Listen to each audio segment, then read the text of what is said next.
Imaginez deux miroirs face à 20 km l'un de l'autre. L'un reflète un monde où le temps s'arrête dans un écrin doré. C'est Versailles. Ici, l'air est chargé d'une odeur de parfum et de perruques poudrées. Chaque pas sur le parquet ciré est une danse précise. Chaque mot participe d'une intrigue de cour complexe. La soie bruisse comme les feuilles d'automne. La dentelle coûte plus cher qu'une maison de paysan. Au centre de ce monde se trouve le roi Louis XVI. Pas un tyran, non. Plutôt un homme timide, plus à l'aise dans sa serrurerie, parmi les serrures et les clés, que sur un trône. Il aime la chasse, la bonne chère et son épouse, la reine Marie-Antoinette. Elle est le second soleil de cet univers, une Autrichienne, une étrangère, méprisée par certains et adorée par d'autres. Son Versailles est le petit Trianon, sa propre idylle pastorale, où elle et ses dames d'honneur jouent les paysannes vêtues de la plus belle batiste, trayant des vaches parfumées et cueillant des fraises dans des paniers de porcelaine. Il ne s'agit pas d'une intention malveillante, mais d'une tentative d'échapper à la réalité étouffante de l'étiquette pour se réfugier dans l'imaginaire. C'est là, dans ce théâtre d'innocence, que naissent les rumeurs les plus toxiques. Non, elle n'a jamais prononcé la célèbre phrase « S'ils n'ont pas de pain, qu'ils mangent de la brioche ». Ces mots lui furent attribués bien plus tard. Mais le drame, c'est qu'elle n'eut pas besoin de les prononcer. Chaque habitant de France, du plus humble mendiant au courtisan envieux, était prêt à croire qu'elle aurait pu les prononcer. C'était l'essence même du gouffre. Le gouffre entre ceux qui jouent à la vie et ceux qui se battent pour elle. Dans les coulisses de ce spectacle étincelant, une autre horloge tourne. C'est le compteur de la dette du royaume. La France est en faillite. L'argent dépensé pour soutenir la Révolution américaine et la guerre contre son éternel ennemi, l'Angleterre, est revenu non pas en gloire, mais sous la forme d'un trou de 4,5 milliards de livres dans le trésor public. Une dette irrécupérable. Les impôts étranglent le tiers-État, ceux qui n'ont ni titre ni rang. 97% de la population est soutenue par l'État, le clergé et l'aristocratie. Maintenant, brise ce miroir. Les éclats volent en éclats, et au lieu de l'éclat du parquet sous nos pieds, nous trouvons la pierre froide et humide des rues parisiennes. Au lieu de l'odeur du parfum, il y a l'âcre odeur du charbon, des égouts et de la pauvreté. Ici, à 20 km de Versailles, une autre réalité se dévoile. Et elle a son propre monarque, son propre Dieu et son propre diable. Son nom est pain. Le prix du pain dans le Paris du XVIIIe siècle n'était pas une question d'économie, c'était le pouls de la nation. C'était un baromètre qui prédisait non pas le temps, mais une tempête. Pour le travailleur parisien moyen, le sans-culotte, dépenser du pain représentait jusqu'à 50% de ses revenus. Lorsque le prix augmentait, cela signifiait plus que se serrer la ceinture. Cela signifiait regarder ses enfants dans les yeux affamés. L'hiver de 1788 fut brutal. Un froid sans précédent s'abattit sur le pays. Les rivières gelèrent, paralysant les moulins. Les routes se transformèrent en ornières de glace impraticables et les trains de céréales s'enlisèrent. La récolte de l'année précédente fut détruite d'abord par la sécheresse, puis par la grêle. La nature elle-même avait prononcé une sentence de mort contre le royaume. Au printemps 1789, le prix d'une miche de pain de 4 livres, la ration quotidienne d'une famille, avait grimpé en flèche. Il absorbait désormais 80, parfois même 100% des revenus d'une famille. c'est la mathématique du désespoir. Une équation dont la solution ne peut être que la rébellion. Et ça commence. Pas comme un soulèvement organisé. Ça commence par des cris de femmes sur la place du marché, avec l'étal d'un vendeur renversé, avec une pierre jetée à travers la vitrine d'une boulangerie gardée par des soldats. Ce sont des émeutes du pain, affamées, furieuses, spontanées. Les foules font irruption dans les boulangeries moins pour voler que pour établir un juste prix. Elles ne prennent pas d'assaut les palais. Pas encore. Leur ennemi n'est pas un roi lointain, mais un spéculateur proche, un meunier, un fonctionnaire qui, croit-il, cache du grain pour profiter de leur malheur. La nouvelle de ces troubles, bien sûr, parvient à Versailles. Elle se répand au compte-gouttes par les rapports des ministres et les lettres des courtisans. Mais ici, au palais de cristal, ces nouvelles résonnent étouffées, comme un tonnerre lointain. Ce sont des troubles inquiétants. Un problème que la police doit résoudre. Personne ne comprend encore qu'il ne s'agit pas seulement de faim. Depuis des décennies, des idées nouvelles et dangereuses sont débattues à voix basse dans les cafés parisiens et les salons aristocratiques. Des idées sur le pouvoir émanant non pas de Dieu, mais du peuple, sur le contrat social, sur les droits de l'homme. Pour la noblesse, c'était un jeu intellectuel élégant. Pour l'artisan affamé, qui entendait ces idées reprises par un orateur de rue, elles prenaient un sens tout autre, littéral. Ainsi, ces deux mondes, séparés par un court trajet en calèche, se précipitent l'un vers l'autre.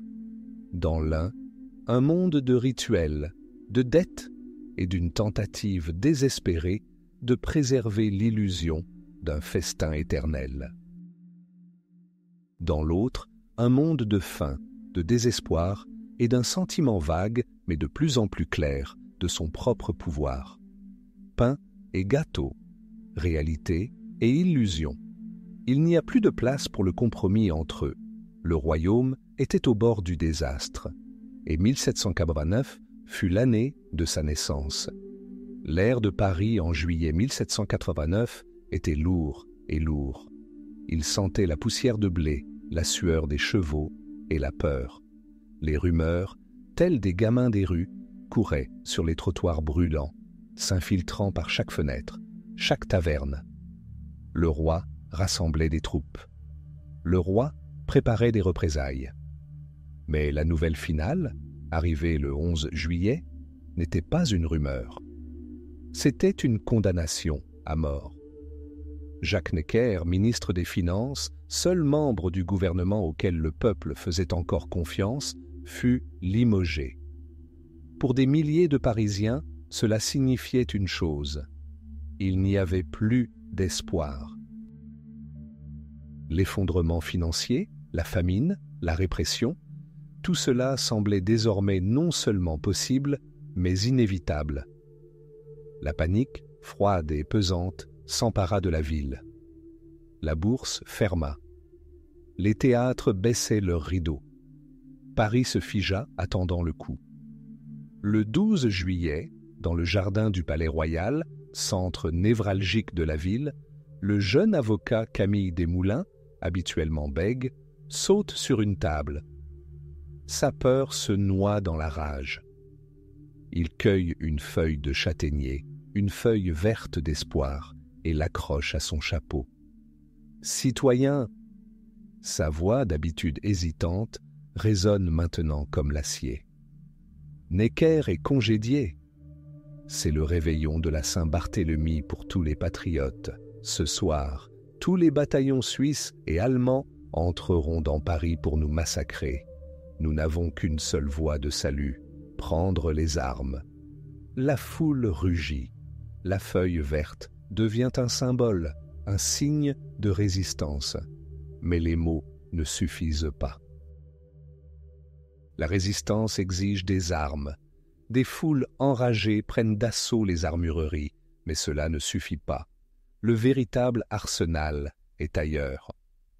Le matin du 14 juillet, un brouillard recouvre la ville, mêlé à la fumée des feux de joie de la nuit. Une foule immense, composée de dizaines de milliers d'hommes et de femmes, se dirige vers les Invalides, un refuge pour anciens combattants. Ils ne rencontrent aucune résistance sérieuse. Le commandant hésite, les soldats compatissent, les portes s'arrachent de leurs gonds.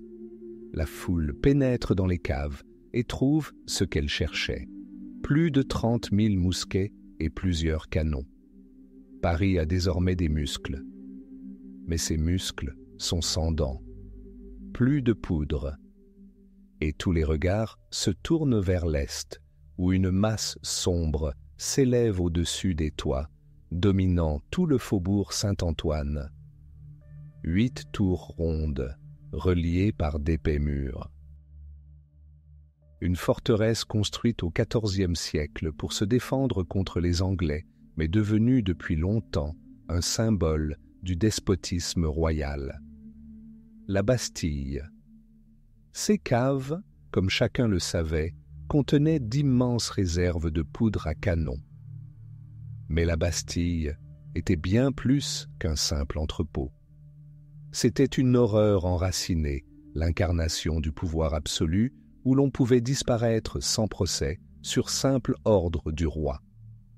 Être emprisonné à la Bastille signifiait être enterré vivant. Et bien qu'à cette époque la forteresse fût rarement utilisée comme prison, ces murs pesaient lourdement sur la ville de leur sinistre réputation. Le commandant de la forteresse, le marquis Bernard-René de Launay, était un homme de devoir, mais pas un héros. Il ne disposait que d'environ 115 soldats, 82 vétérans invalides et 32 gardes suisses. Une garnison suffisante pour repousser une attaque occasionnelle, mais totalement impuissante face à une ville entière. Un flot de gens afflue vers les remparts. Au début, ils ne réclament que de la poudre à canon. Les négociations commencent. Des délégations du gouvernement de la ville pénètrent dans la forteresse et sont même invités à dîner. De Launay temporise, espérant des renforts qui ne viendront jamais. Dehors, la foule grossit, sa patience s'amenuisant. Le murmure des voix se transforme en grondement menaçant. La foule est armée de mousquets des Invalides, de couteaux, de piques et de vieux sabres. Vers 1h30 de l'après-midi, un événement funeste se produit. Un groupe de casse-cou grimpe sur le toit d'une boutique attenante au mur et coupe les chaînes du pont-levis menant à la cour extérieure. Le pont s'effondre avec fracas, tuant un homme. La foule prend cela pour une invitation et se précipite dans la cour. À cet instant, la garnison ouvre le feu. Les premiers coups de feu transforment la revendication en bataille. La fureur submerge la foule. Un siège chaotique et désespéré commence. Les hommes tirent au mousquet sur les hauts murs, mais les balles rebondissent impuissantes sur la pierre ancienne. Les soldats de la forteresse tirent avec précision, et les premières victimes gisent sur les pavés. Près d'une centaine de personnes sont tuées ou blessées. L'assaut semble voué à l'échec. Mais un tournant se produit. Des soldats de la garde française, ayant rejoint le peuple, s'approchent de la Bastille. Ils apportent avec eux non seulement leur expérience, mais aussi ce qui manquait à la foule, 5 canons saisis aux Invalides. Ce n'est plus une émeute, c'est une véritable opération militaire. Les artilleurs positionnent leurs canons juste en face de la porte principale. L'impact sourd et lourd des boulets fait trembler les murs. Le marquis de Launay comprend que tout est fini. Il n'y a plus d'aide. Ces soldats invalides refusent de se battre. Et les Suisses ne se soucient que de leur survie. Il tente de faire sauter les poudrières et de s'enfouir, lui, la garnison et une partie de Paris sous les décombres, mais ses propres officiers l'en empêchent. À 4 heures du soir, un drapeau blanc apparaît sur l'une des tours. Les portes s'ouvrent. La foule se précipite comme un fleuve qui rompt son barrage. Le siège est levé. Le massacre commence. Le commandant de Launay et plusieurs officiers sont conduits à l'hôtel de ville, mais en chemin, la fureur de la foule, privée de ses camarades, trouve un exutoire. Il est tourmenté, battu et finalement, place de Grève, poignardé à mort à coups de baïonnette. Sa tête est tranchée par un boucher, empalé sur une pique et promené triomphalement dans les rues. Paris a connu le premier bain de sang de la Révolution. Les vainqueurs fouillent les sombres cachots à la recherche de centaines de prisonniers politiques torturés. Et ils en trouvent 7, 4 faussaires. 2 fous immédiatement internés dans un hôpital psychiatrique. Et un aristocrate, le comte de Solages, arrêté à la demande de sa famille pour conduite dévergondée. Autant de tyrans, autant de victimes du despotisme. Mais cela n'avait plus d'importance. Ce soir-là, lorsque le roi Louis XVI revint de chasse et écrivit un mot dans son journal, rien, il ignorait encore que tout s'était passé à Paris. Plus qu'une forteresse n'avait été prise. Un symbole avait été pris et détruit. Le pouvoir du monarque, apparemment aussi inébranlable que les murs de la Bastille, s'était fissuré. Et par cette fissure, s'était déversé un torrent d'histoire que rien ne pouvait arrêter. Le coup de tonnerre sur la Bastille fut le premier acte d'un grand drame qui changea le monde. C'est l'été 1789. L'air de Paris sent encore la poudre et la liberté. On démonte les pierres de la Bastille, cette sinistre citadelle de l'absolutisme, pour en faire des souvenirs. Mais la chute de la prison n'est qu'un symbole. La Révolution, telle une avalanche, venait à peine de commencer sa progression, et il lui fallait maintenant trouver une voie, une loi, une âme. Dans le jeu de paume de Versailles, l'ancien tiers-État, devenu l'Assemblée constituante, écrivait l'histoire. Les députés débattaient jusqu'à en perdre la voix, leurs ombres filant sur les murs à la lueur des bougies. Ils ne se contentaient pas d'écrire une nouvelle série de lois. Ils tentaient de fixer sur le papier l'essence même d'une ère nouvelle. Et le 26 août, ils présentaient au monde un document destiné à transformer la civilisation occidentale, la Déclaration des droits de l'homme et du citoyen. 17 articles, courts et précis comme des maximes romaines. Liberté, égalité, propriété, sécurité, résistance à l'oppression. Chaque mot est un coup de marteau, forgeant un monde nouveau sur les ruines de l'ancien. Les hommes naissent et demeurent libres et égaux en droit. La source du pouvoir souverain est la nation.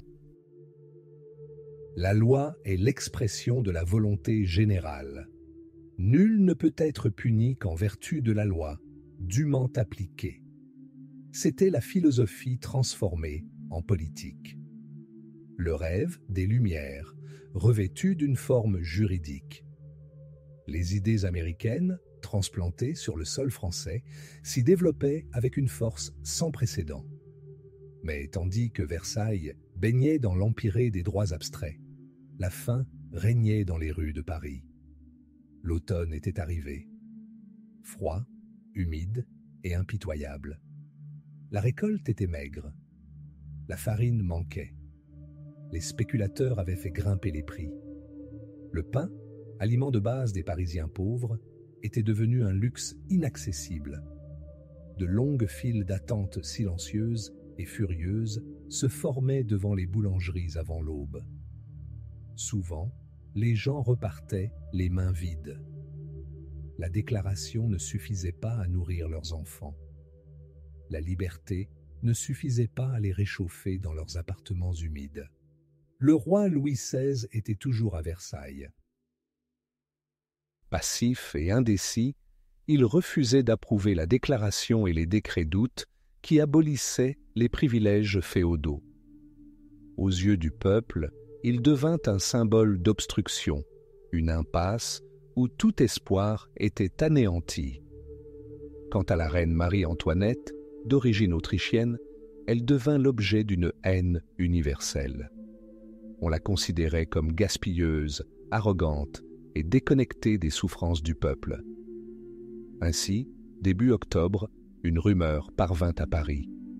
Une rumeur qui déclencha un incendie.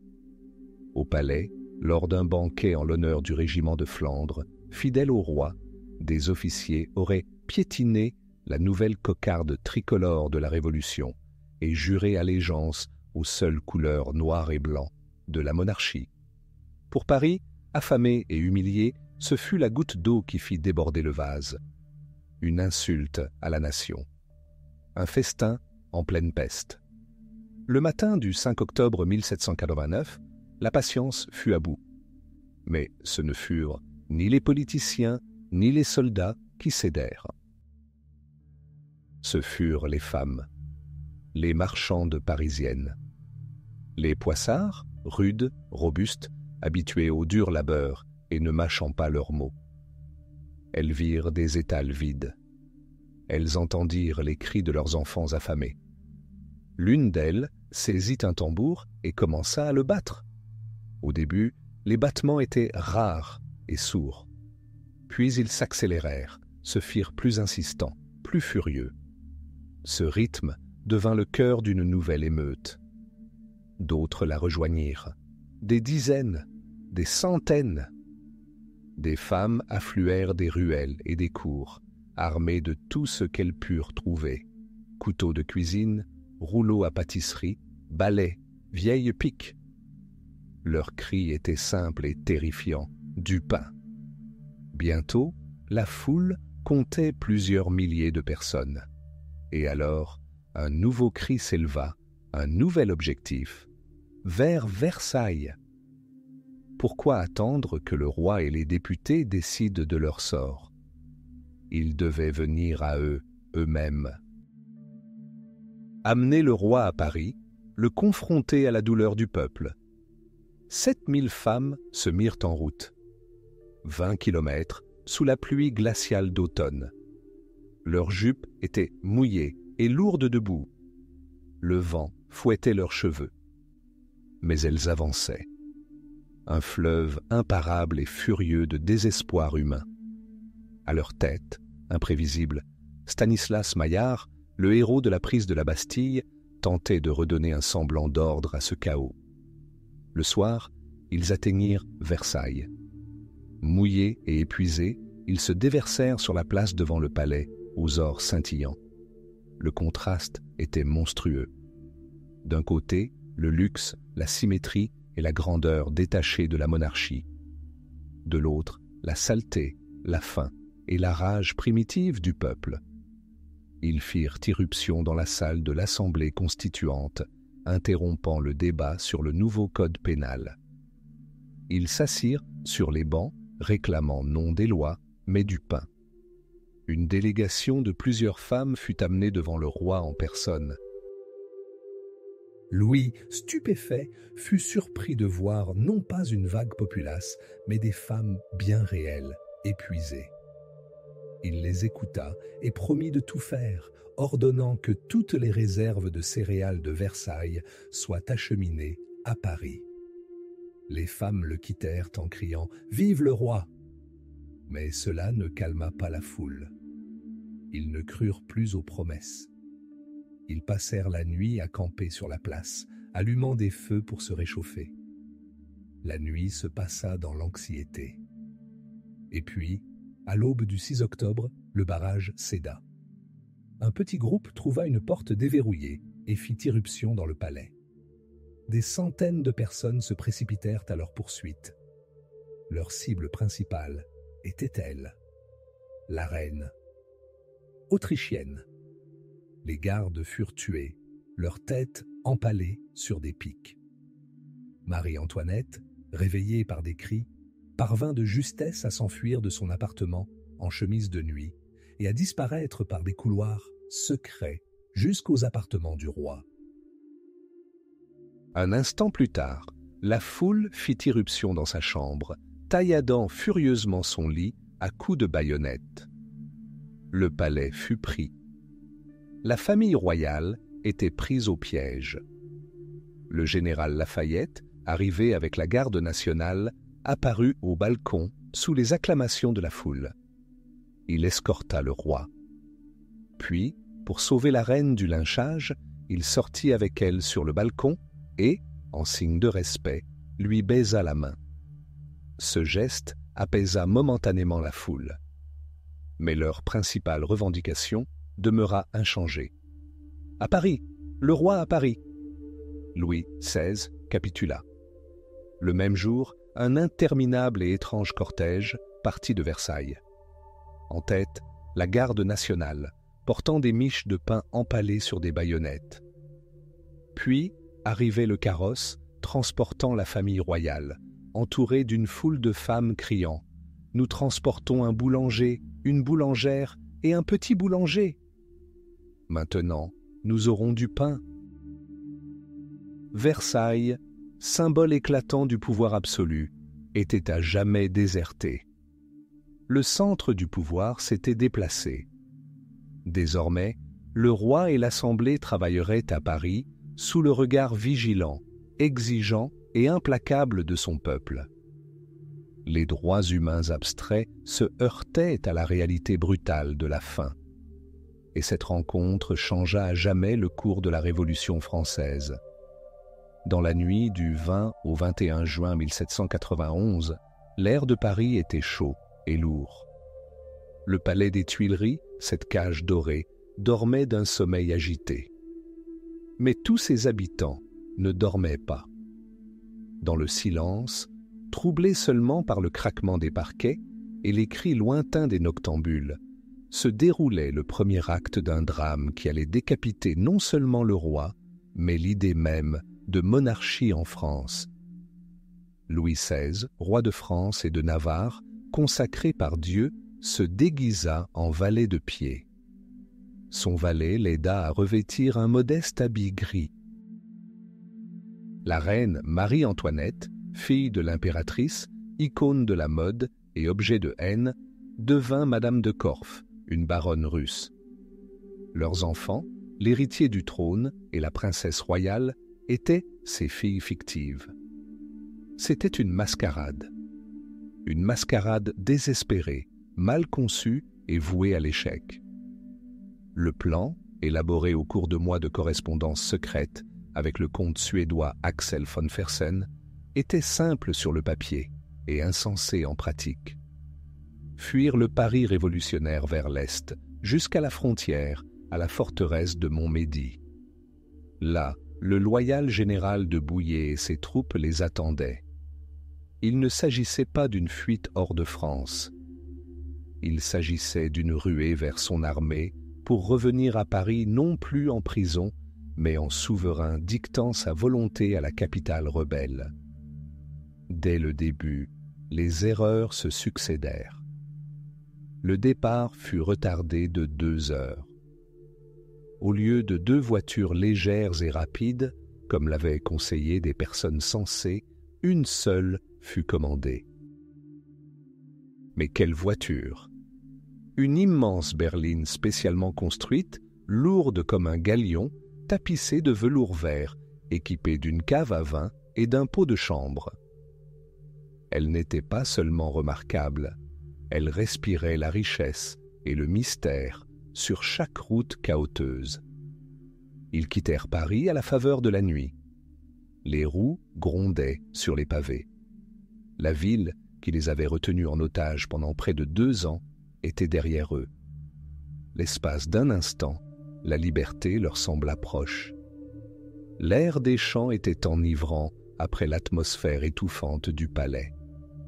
Louis, homme simple par nature, descendit même sur les collines et marcha à côté de la voiture, se dégourdissant joyeusement les jambes et discutant avec les paysans. Il ne se sentait pas comme un fugitif. Il se sentait comme un roi, voyageant incognito à travers ses domaines. Et là résidait une autre erreur fatale. Il n'était pas pressé, et le temps pressait. Chaque heure de retard était un arrêt de mort pour leur plan. En route, dans les petites villes, ils étaient censés être accueillis par des escadrons de dragons et de hussards, envoyés par de Bouillé. Mais le Berlin avait du retard. 3 heures. 5. 7. Les soldats, errant dans les rues pendant des heures sans ordre clair, éveillaient la méfiance des habitants. Dans une ville, des paysans armés de fourches les dispersèrent. Dans une autre, un officier, sans attendre, emmena simplement son détachement. La chaîne d'escorte se rompit maillon après maillon, laissant la famille royale seule, dans un cercueil à roulettes, rampant lentement sur les routes de France. Le point culminant eut lieu dans la petite ville de Sainte-Menou. Pendant qu'on changeait les chevaux fatigués à la poste, le maître de poste local, Jean-Baptiste Drouet, un ancien soldat, scruta le visage du passager corpulent en habit gris qui regardait par la fenêtre du wagon. Quelque chose de familier, quelque chose d'insaisissable et d'impérieux dans ce visage, malgré la simplicité de ses vêtements. Drouet sortit un assignat de sa poche, le nouveau billet de banque révolutionnaire. Le profil de Louis XVI le fixait sur le papier. Il regarda la fenêtre. Le profil sur le papier. Et le visage à la fenêtre. Un seul et même visage. À cet instant, l'histoire de France prit un tournant. Non pas à Versailles, ni sur un court de tennis, mais ici, dans une rue poussiéreuse d'une ville de province. Drouet n'hésita pas. Il n'avait aucun doute. Avec son ami, il enfourcha ses chevaux et fonça à travers la forêt d'Argonne, par des sentiers à peine visibles, pour distancer la lourde berline qui rampait sur la route principale et donner l'alerte dans la ville voisine. Varennes. Lorsque le carrosse royal s'engagea dans les rues sombres de Varennes vers 11 heures du soir, on l'attendait déjà. Une charrette chargée de meubles barrait la route. Une barricade grossière bloquait le pont sur l'heure. Des hommes armés de mousquets et de lanternes surgirent de l'obscurité. Des gardes nationaux. Des patriotes locaux réveillés par la chevauchée effrénée de Drouet. La voiture était encerclée. La porte s'ouvrit. « Montrez-moi vos papiers. » Un passeport au nom de la baronne de Korff ne fit aucune impression. La famille fut expulsée et conduite chez l'épicier du coin, le procureur de la commune nommé Sauce. À la faible lueur des bougies de suif, au milieu des odeurs de savon et de poisson salé, la mascarade était terminée. Louis, espérant encore un miracle, tenta de nier. Mais un des habitants, ancien Versaillais, le reconnut. Il s'agenouilla. La partie était finie. « Oui, je suis votre roi », dit finalement Louis. Il tenta de leur parler, de les persuader. Il parla de la liberté à laquelle il aspirait, de son amour pour son peuple. Mais les mots, qui avaient pesé pendant des siècles, n'étaient plus que des sons. Le pouvoir n'était pas le sien. Il était entre les mains de ces hommes armés, de l'épicier, du maître de poste, de toute la nation éveillée et en colère. Le voyage de retour vers Paris fut un cortège funèbre. Des milliers de personnes se déversèrent sur les routes. Mais elles ne crièrent pas « Vive le roi !» Elles restèrent silencieuses. Un silence assourdissant et méprisant. Les soldats de la garde nationale bordaient la route, la crosse de leurs fusils levés, comme pour saluer un mort. La poussière qu'ils avaient avalée sur le chemin de la liberté semblait désormais les cendres de leurs espoirs. Lorsque la voiture entra à Paris le 25 juin, elle pénétra dans un autre monde. La foule l'accueillit dans un silence de mort, seulement troublé par quelques cris de « traître ». Des affiches étaient accrochées au mur. Quiconque applaudit le roi sera fouetté. Quiconque l'insulte sera pendu. L'évasion vers Varennes échoua. Mais cet échec fut plus qu'un simple accident. Ce fut une condamnation à mort. Louis XVI cherchait à échapper non pas à la Révolution, mais à son rôle de monarque constitutionnel. Ce faisant, il prouva qu'on ne pouvait pas lui faire confiance. Il rompit le pacte invisible entre le roi et le peuple. Il cessa d'être le père de la nation pour en devenir l'ennemi. Ce jour-là, Louis retourna au palais des Tuileries. Mais le vrai roi, le roi de France, mourut quelque part là, sur la route poussiéreuse de Varennes, chez un épicier, sous le regard de ses sujets qui, pour la première fois, voyaient en lui non pas loin de Dieu, mais simplement un homme, effrayé, fourbe, vaincu. Et rien ne pouvait effacer cette image. Le chemin vers l'échafaud commençait là. C'est l'été 1792. Paris est à bout de souffle. La chaleur, les rumeurs et la haine l'étouffent. Un léger coup de tonnerre gronde dans l'air, mais ce n'est pas une tempête céleste. C'est une tempête humaine. Le roi Louis XVI, après sa fuite humiliante à Varennes, n'est plus monarque. Il est otage dans son propre palais des Tuileries. Et des armées se rassemblent aux frontières de la France. La Prusse, l'Autriche. Les monarques d'Europe considèrent le Paris révolutionnaire comme un repère de pestiférés à réduire en cendres. Ainsi, le 25 juillet, le texte d'un ultimatum est divulgué dans la ville. Il s'agit d'un manifeste du duc de Brunswick, commandant de l'armée prussienne. Ces propos ne relèvent pas de la diplomatie. Ils sont un coup de fouet. Le duc exige la libération immédiate du roi et menace Paris d'exécutions militaires et de destruction totale si un seul cheveu tombe de la tête du monarque. Il pensait que la peur mettrait la ville à genoux. Il se trompait. La menace ne s'est pas concrétisée. Elle a suscité la fureur. Le manifeste est devenu une condamnation à mort pour la monarchie française, signée par son propre protecteur. Au lieu de la peur, Paris fut saisi par la fureur. Les 48 sections parisiennes, sauf une, exigèrent la destitution du roi. L'Assemblée législative hésita. Puis la rue décida d'agir sans elle. La nuit du 9 au 10 août. Un bruit monotone et résonnant flottait sur Paris. L'alarme. Toxique. Elle ne sonnait pas. Elle hurlait. Des milliers de personnes affluaient des faubourgs Saint-Antoine et Saint-Marceau vers le centre-ville. Gardes nationaux, artisans, commerçants, vétérans de la prise de la Bastille. On les appelait sans-culottes, car ils ne portaient pas le short aristocratique, mais le pantalon long du peuple. Ils étaient rejoints par des troupes de fédérés arrivés de province. Le Marseillais, dont le nouvel hymne furieux allait bientôt devenir l'hymne de la nation entière, se distinguait particulièrement. Leur cible est le palais des Tuileries, la forteresse où le roi s'est réfugié.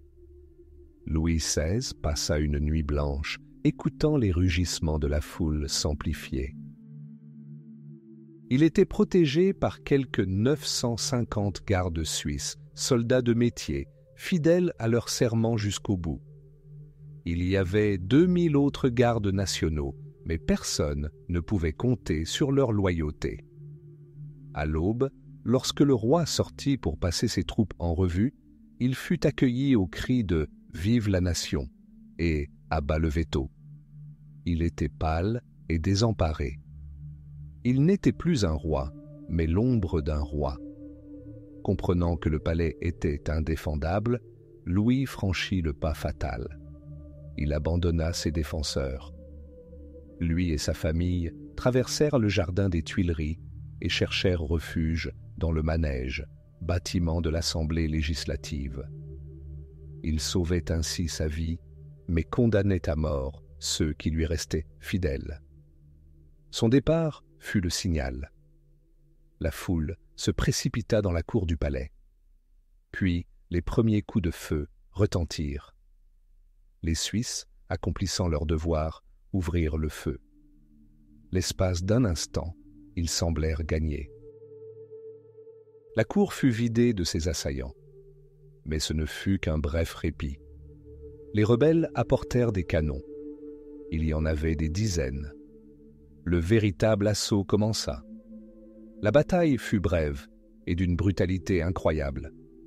Les Suisses furent repoussés pas à pas, salle après salle. Le roi, déjà en sécurité, parvint à envoyer un message leur ordonnant de déposer les armes. Mais il était trop tard. Pour la foule en colère, les gardes n'étaient pas des soldats, mais des mercenaires du tyran. Ils furent poursuivis, acculés et massacrés sans pitié.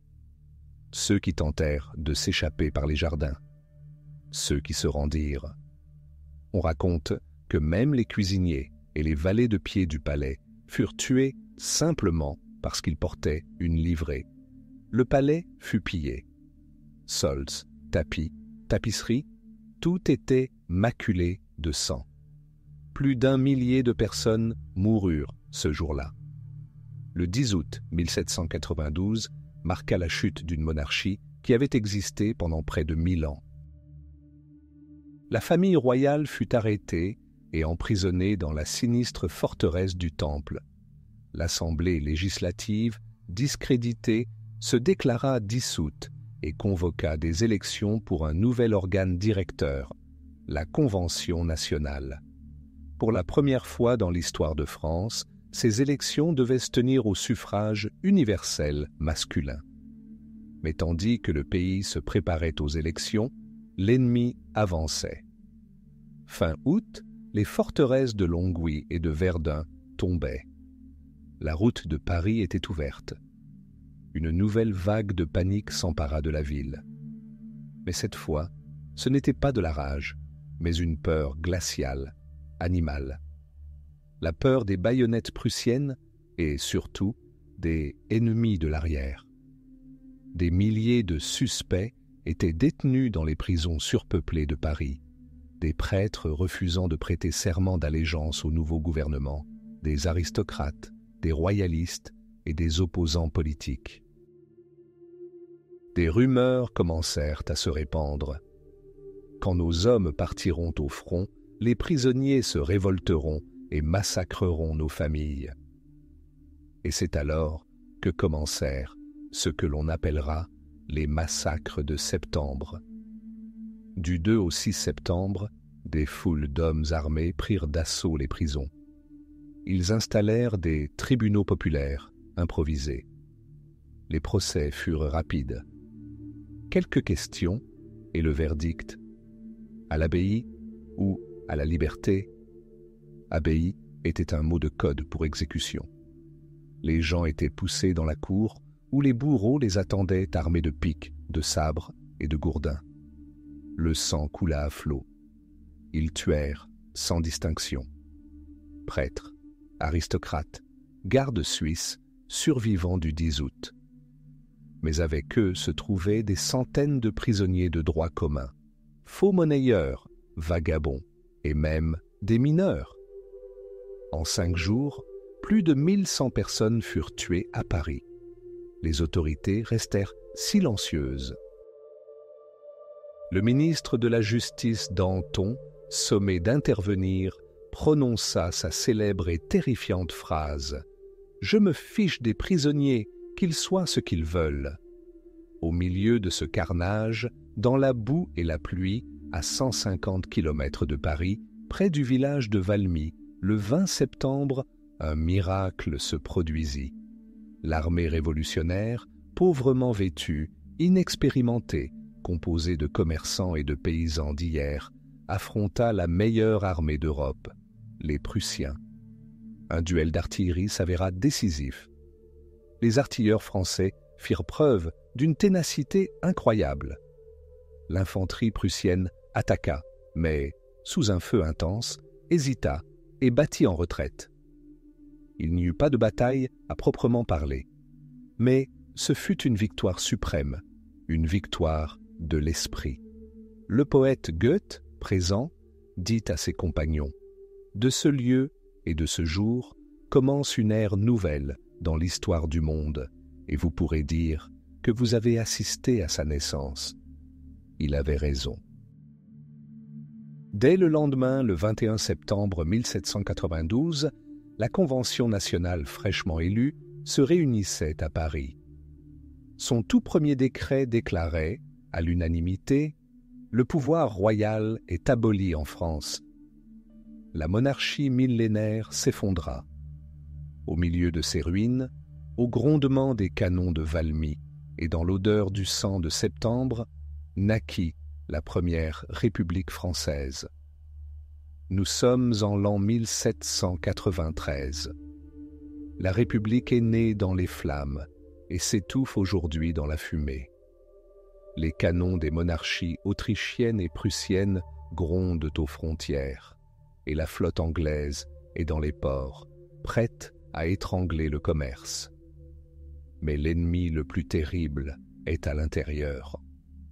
En Vendée, des paysans poussés par les prêtres et les royalistes livrent une guerre sainte contre Paris.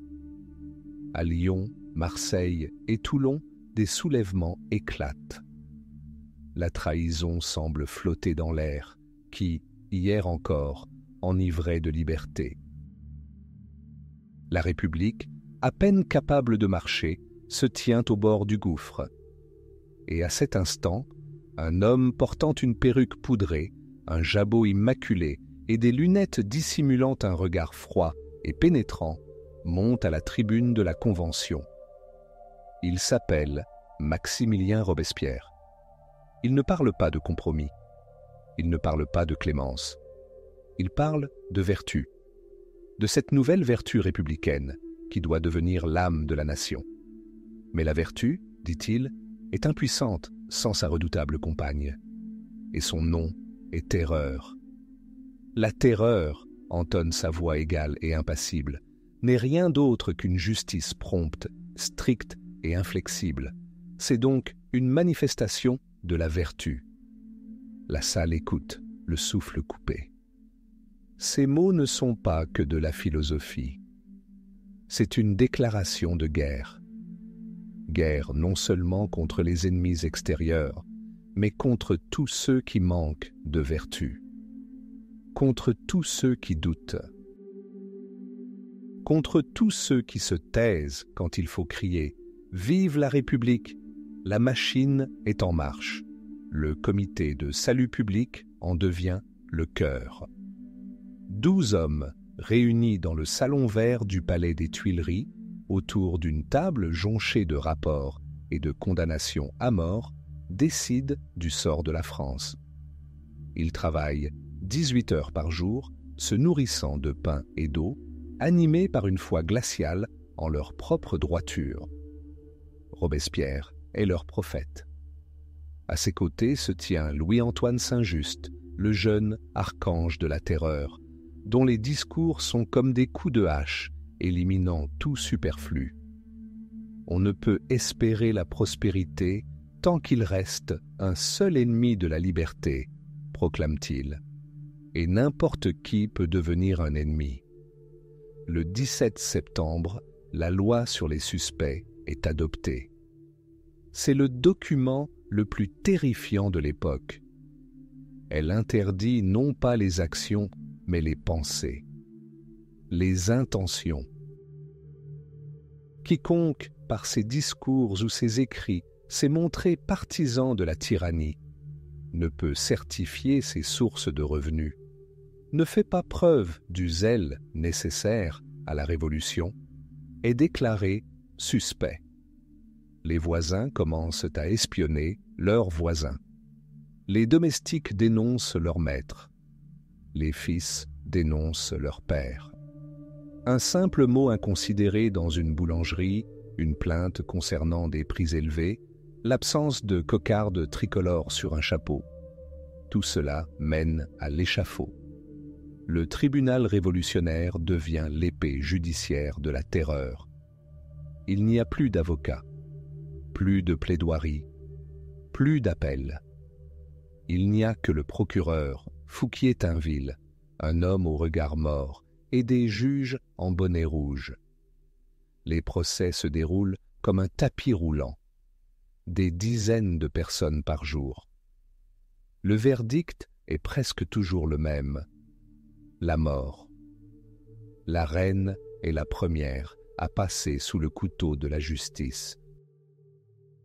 Marie-Antoinette, la veuve Capet, femme hagarde aux cheveux gris, vêtue d'une simple robe blanche, conserve sa dignité hautaine jusqu'au dernier moment. Ses ennemis, les Girondins, la suivent. 22 députés, brillants orateurs qui rêvaient d'une république civilisée, montent maintenant dans le carrosse condamné, chantant la Marseillaise, jusqu'à ce que le couperet de la guillotine leur arrache la voix une à une. La Révolution commence à dévorer ses enfants.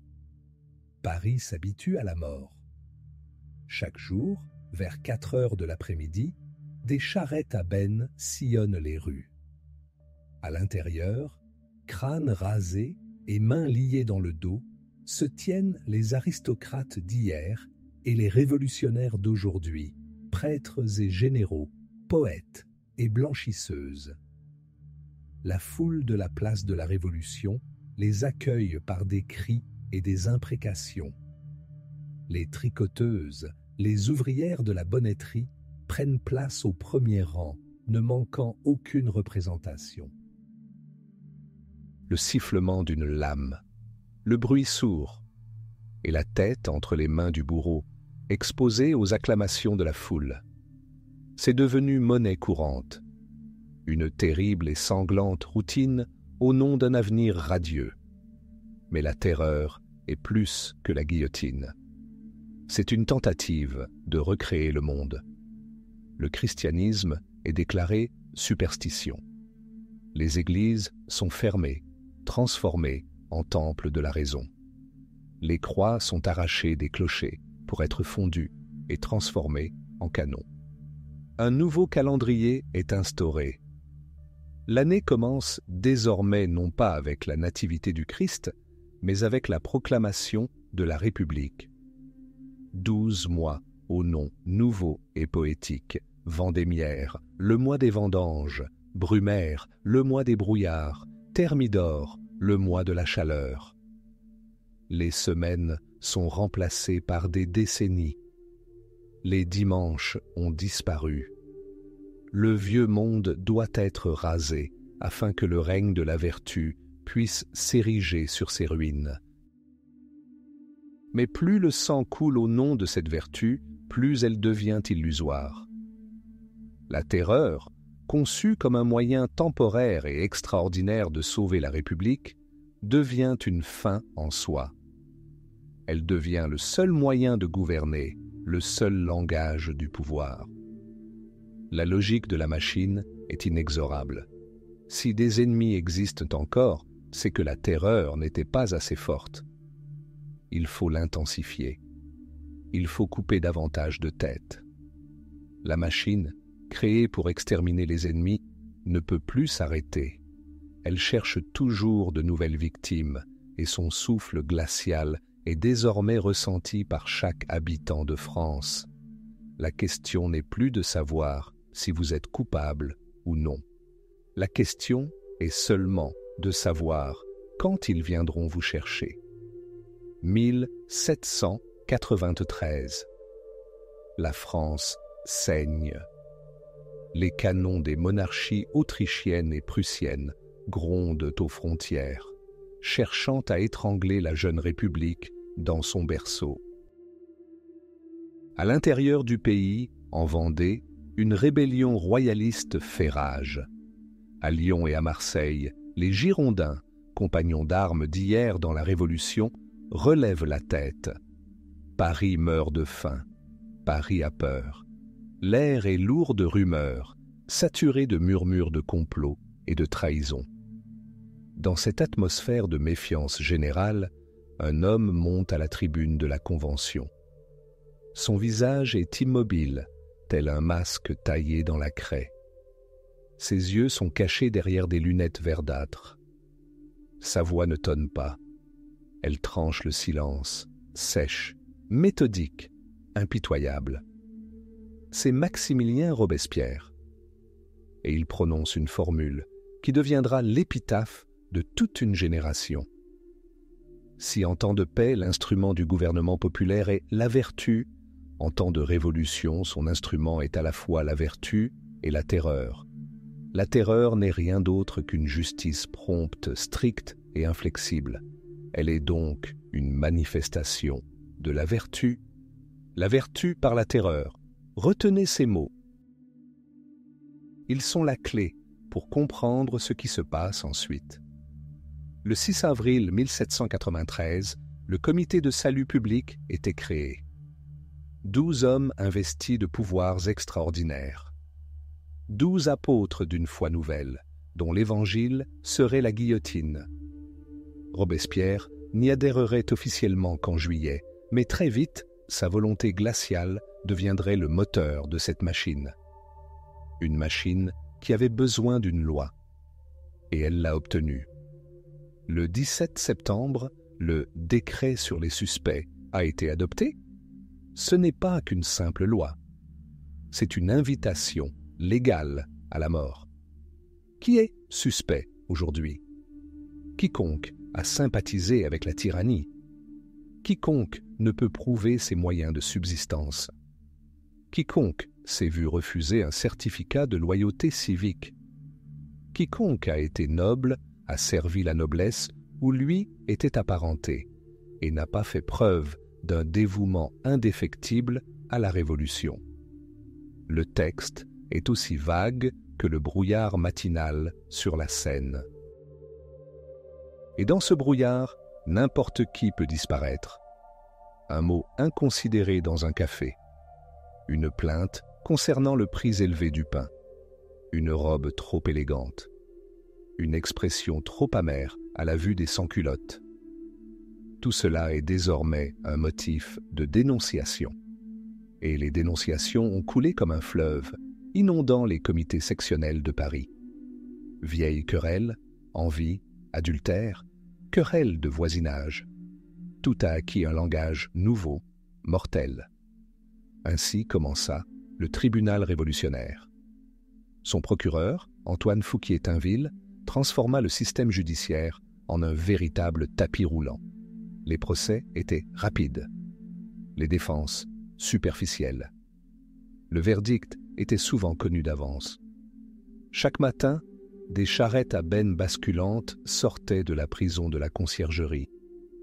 Le grincement de leurs roues sur les pavés parisiens devenait la bande-son de l'époque. Dans les charrettes, crânes rasés et mains liées dans le dos, roulaient les maîtres de la vie d'hier. Aristocrates et prêtres, généraux et poètes, spéculateurs et roturiers. Marie-Antoinette, la veuve de Capet, fit ce trajet en octobre. Elle fut suivie par les Girondins, ceux-là même qui avaient applaudi la chute de la monarchie un an plus tôt. La Révolution a commencé à dévorer ses enfants. Robespierre, l'incorruptible, observait cela avec une satisfaction froide. Ce n'était pas un maniaque sanguinaire. C'était un fanatique. Il croyait sincèrement bâtir un monde nouveau, une république de la vertu, peuplée de citoyens idéaux. Et pour y parvenir, il devait éliminer toutes les mauvaises herbes. Impitoyablement. Il vivait modestement dans la maison du charpentier Duplay, flânant le long des Champs-Élysées avec son chien. Mais des projets de purge totale se préparaient dans sa tête. Au printemps 1794, ses ennemis étaient partout. À gauche, Hébert et ses partisans, les fous, réclamaient encore plus de sang, encore plus d'athéisme, menaçant le pouvoir même du comité. Ils furent guillotinés en mars. Puis il tourna à droite, là où se tenait son vieil ami, le titan de la Révolution, le tribun tonitruant dont l'énergie avait autrefois sauvé la France, Georges Danton. Danton était las du carnage.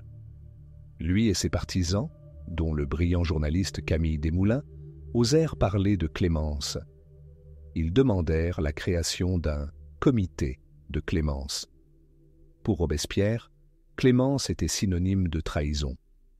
Faire preuve d'indulgence envers le vice revenait à trahir la vertu. Danton, ce géant au visage grêlé, fut accusé de corruption et de collusion avec l'ennemi. Le procès fut une farce. Lorsque Danton, de sa voix puissante, commença à écraser les accusations, il fut tout simplement réduit au silence. Le 5 avril 1794, sa charrette passa devant la maison du charpentier Duplay. Danton s'écria « Maximilien, je vous attends, vous me suivrez ». Son exécution fut un choc. Si Danton tombait, personne ne survivrait. La peur devint totale.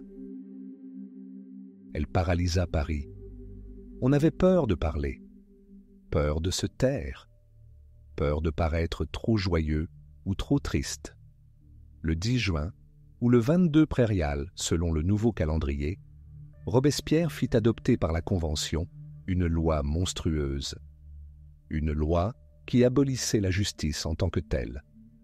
Désormais, pour un verdict de culpabilité, ni témoin ni défense n'étaient nécessaires.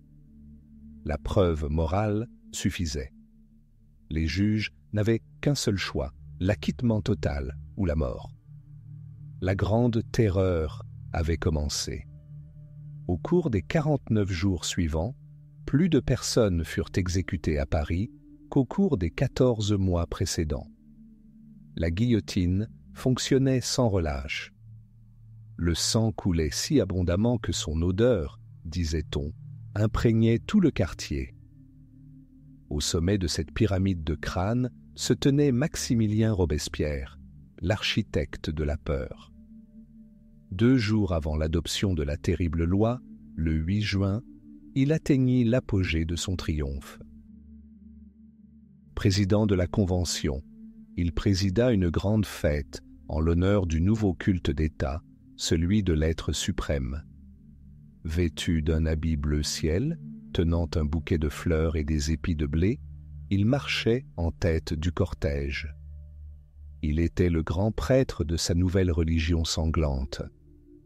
Il regarda la foule en liesse et crut peut-être que sa république de la vertu était presque achevée. Il ne prêta pas attention aux murmures dans son dos. Il ne vit pas les regards en coin de ses collègues de la Convention qui comprirent avec horreur que s'ils ne s'arrêtaient pas maintenant, la charrue viendrait les chercher demain. Il avait créé l'instrument parfait de la peur. Et maintenant, cet instrument, affûté jusqu'à l'éclat, se tournait lentement vers lui. C'est l'été 1794. Paris suffoque. Non seulement à cause de la chaleur de juillet qui fait fondre les pavés, mais aussi à cause de la peur. La peur est devenue aussi familière que le pain du matin et le tintement des cloches le soir, appelant non pas à la prière, mais à la vigilance. La grande terreur a atteint son apogée, son paroxysme sanglant. La guillotine de la place de la Révolution fonctionne 7 jours sur 7. Ces dernières semaines, elle a décapité plus de 1300 personnes. On trouvait des ennemis du peuple partout, dans les boulangeries, dans les casernes, dans les couloirs de la Convention elle-même. Et au-dessus de tout cela, tel un prêtre désincarné du nouvel ordre, se dressait un homme, Maximilien Robespierre, l'incorruptible. Il y a tout juste un mois, le 8 juin, il était au sommet de son triomphe. la fête de l'être suprême. Vêtu d'un habit bleu ciel, un bouquet d'épis et de fleurs à la main, il marchait en tête du cortège. Il était le prophète d'une nouvelle religion civile, purifiant la France de l'athéisme et de l'ancienne foi. Mais ce jour-là, nombreux étaient ceux dans la foule et les tribunes qui ne voyaient aucun prophète. Ils voyaient un tyran, un dictateur tentant une couronne, fût-elle tissée de vertu. Un murmure courut parmi les députés. Il se prend pour un dieu. Ce murmure se transforma en grondement de tonnerre après le vote de la loi du 22 prairial. Cette loi condamnait à mort l'idée même de justice. Elle abolissait le droit à l'assistance d'un avocat et l'audition des témoins. La preuve morale suffisait désormais à engager des poursuites. La liste des condamnés s'allongea exponentiellement. Et désormais, plus personne, absolument plus personne, ne se sentait en sécurité. Les députés de la Convention, qui la veille encore avaient envoyé d'autres personnes à l'échafaud, commencèrent à scruter avec anxiété le visage de leurs collègues. Qui serait le prochain? Quel nom l'incorruptible inscrirait-il sur la dernière liste de proscription? La paranoïa s'empara de la ville, Les gens cessèrent de se saluer dans les rues, craignant un mot imprudent. À la Convention, Robespierre s'entoura d'hommes de confiance. Saint-Just, l'ange froid de la mort, et Couthon, l'avocat paralysé porté sur une chaise. Mais même eux ne purent arrêter ce qui avait commencé. Les ennemis de Robespierre, des hommes comme Tallien et Fouché, eux-mêmes baignés de sang jusqu'au coude, comprirent la règle simple de cette nouvelle ère: tuer ou être tué. Ils commencèrent à comploter. Secrètement, la nuit, se réunissant dans des pièces obscures et échangeant des murmures terrifiés. Robespierre lui-même, comme s'il pressentait la tempête, disparut. Pendant près d'un mois, il cessa de paraître à la Convention, s'enfermant chez le charpentier Duplay. Que faisait-il? Préparait-il un nouveau coup décisif? Dressait-il la liste définitive des traîtres? Ce silence était plus terrifiant que n'importe quel discours. Paris se figea d'impatience. Le 26 juillet, ou le 8 Thermidor selon le nouveau calendrier, il revint. La Convention l'accueillit dans un silence de mort. Robespierre monta à la tribune. Son discours dura 2 heures. C'était un sermon effrayant et obscur sur une conspiration, sur des traîtres qui avaient infiltré tous les comités, au cœur même de la République. Il évoqua la nécessité d'une nouvelle purge, définitive. Mais il commit une erreur fatale. Il ne nomma aucun nom. Une question sourde flottait dans l'air brûlant de la salle. Qui était-il? Les députés se regardèrent, chacun voyant sa propre horreur reflétée dans le regard de son voisin. En taisant tout le monde, Robespierre avait fait de chacun un ennemi. Il avait signé l'arrêt de mort de quiconque possédait ne serait-ce qu'une once de conscience ou de peur. La nuit qui suivit ce discours devint décisive. Les conspirateurs ne murmurèrent plus. Ils agissaient. Ils persuadèrent les hésitants, menacèrent les lâches. Au matin, ils avaient un plan. 9 Thermidor, 27 juillet. La séance s'ouvrit par le discours de Saint-Just. Il monta à la tribune pour lire l'acte d'accusation. Mais il ne fut autorisé à prononcer plus de 2 phrases. Le député Tallien l'interrompit d'un cri furieux. Et ce fut le signal. La salle explosa. Des centaines de voix se mêlèrent en un torrent rugissant. « À bas le tyran !» Robespierre se précipita à la tribune, tentant de couvrir le bruit. Son visage, habituellement pâle et impénétrable, était crispé par la rage et la perplexité. Il s'adressa d'abord à un député, puis à un autre, mais sa voix fut couverte par le vacarme assourdissant. Le président de la Convention, Collot d'Herbois, sonna méthodiquement sa cloche, mais sa sonnerie ne fit qu'ajouter au chaos de la cacophonie générale. Robespierre, essoufflé, se tourna vers la droite, vers les modérés qu'il méprisait. « Je m'adresse à vous, homme pur », cria-t-il. Mais ils se détournèrent. Il se tourna vers les montagnards, ses anciens camarades. « Le sang de Danton vous étouffe !» cria quelqu'un. Et à cet instant, la voix de Robespierre se brisa véritablement. Il ne put que siffler. « Arrestation !» fut le verdict. Des officiers de la garde nationale entrèrent dans la salle et arrêtèrent Robespierre, son frère Augustin, Saint-Just et Couthon. Tout semblait fini. Mais Paris était la ville de Robespierre. La Commune, fidèle à lui, sonna l'alarme. Des sans-culottes armés libérèrent leur chef et les conduisirent à l'hôtel de ville. Une impasse s'ensuivit. D'un côté, la Convention, qui avait déclaré Robespierre et ses partisans hors la loi. Cela signifiait qu'ils pouvaient être exécutés sans procès ni enquête, simplement en s'identifiant. De l'autre, la Commune armée, prête à défendre son chef. Le sort de la France se jouait en ces quelques heures de la nuit. Mais Robespierre hésita. Homme de parole et de décret, il était incapable de devenir un homme d'action. Il ne donna pas l'ordre de prendre d'assaut la Convention.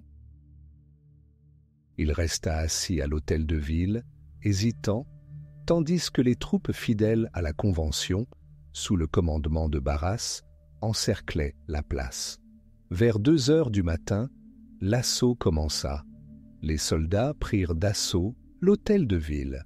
Ce qui se passa dans les minutes qui suivirent restera à jamais un mystère. Un coup de feu retentit. Lorsque les soldats firent irruption dans la salle des séances, ils furent confrontés à une scène horrible. Augustin Robespierre s'était jeté par la fenêtre et gisait sur les dalles, les jambes brisées. Couthon avait tenté de se suicider, mais n'avait fait que trébucher. Quant à Maximilien lui-même, il gisait au sol, baignant dans une mare de sang, la mâchoire brisée. Soit il avait tenté de se suicider, soit un gendarme l'avait abattu. Le 10 Thermidor, le lendemain, une voiture roulait lentement dans les rues de Paris.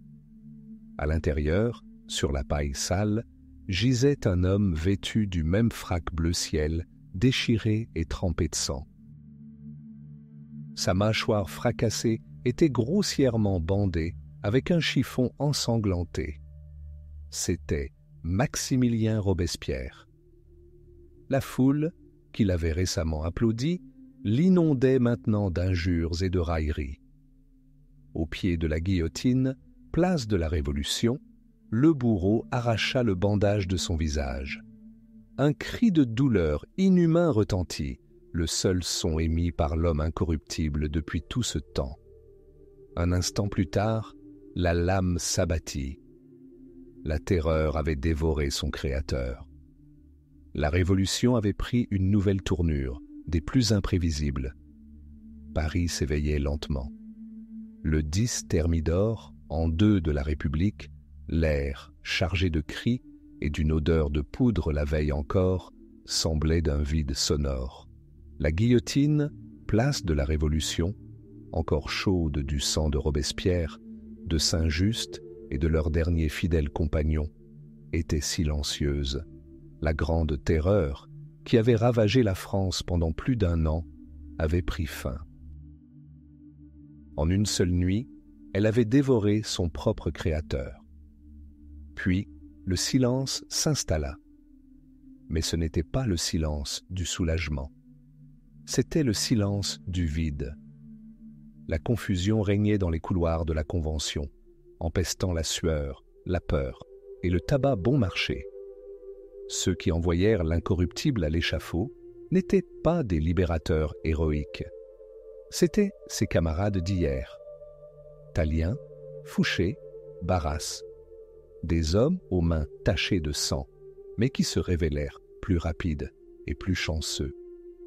Ils renversèrent le tyran non pas au nom de la liberté, mais pour sauver leur vie. Ils n'avaient aucun plan pour demain. Leur seul programme était la survie. La première chose que firent les survivants fut de brouiller les pistes. La loi monstrueuse du 22 prairial, qui avait transformé le tribunal révolutionnaire en un véritable tapis roulant de la mort, privant les accusés du droit à la défense, fut abrogée. Les portes de la prison grincèrent. Des milliers de suspects qui la veille encore attendaient leur tour à la guillotine déferlèrent dans les rues de Paris. Ils en sortirent, plissant les yeux sous un soleil inconnu, émaciés, le regard éteint, cherchant dans la foule des visages familiers sans en trouver aucun. La Révolution, qui leur avait promis la fraternité, leur avait fait oublier la confiance. Avec eux, le spectre de la vengeance se déchaîna. Le pendule oscilla avec la même force furieuse qui l'avait poussé vers son extrême. Un nouveau règne de terreur commença. On l'appellerait la terreur blanche. La carmagnole du sans-culotte fut remplacée par le frac du dandy muscadet. La soi-disant jeunesse dorée, fils des nouveaux riches, des spéculateurs et des aristocrates survivants, envahit les boulevards. Ils portèrent non pas des piques, mais des matraques plombées, des constitutions. Ils traquèrent les jacobins, arrachèrent les bonnets phrygiens rouges aux passants, éclatèrent en sections et brisèrent les presses à imprimer. Un nouveau cri emplit l'air. « À bas la racaille des jacobins !» Et la foule, qui la veille encore, avait applaudi les exécutions des ennemis du peuple, assista maintenant avec la même passion que les bourreaux d'hier étaient pendus aux lampadaires. En novembre 1794, le Club des Jacobins, autrefois cœur et cerveau de la Révolution, fut définitivement fermé. Ses salles furent scellées. Mais tandis que politiciens et bagarreurs réglaient leurs comptes, la France était envahie par un ennemi bien plus terrible que n'importe quelle faction politique, la famine. L'assignat, autrefois symbole de richesse révolutionnaire, était devenu un déchet. L'hyperinflation atteignit des niveaux inimaginables. Les paysans refusèrent de vendre leurs céréales contre du papier dévalué. Le pain disparut des villes.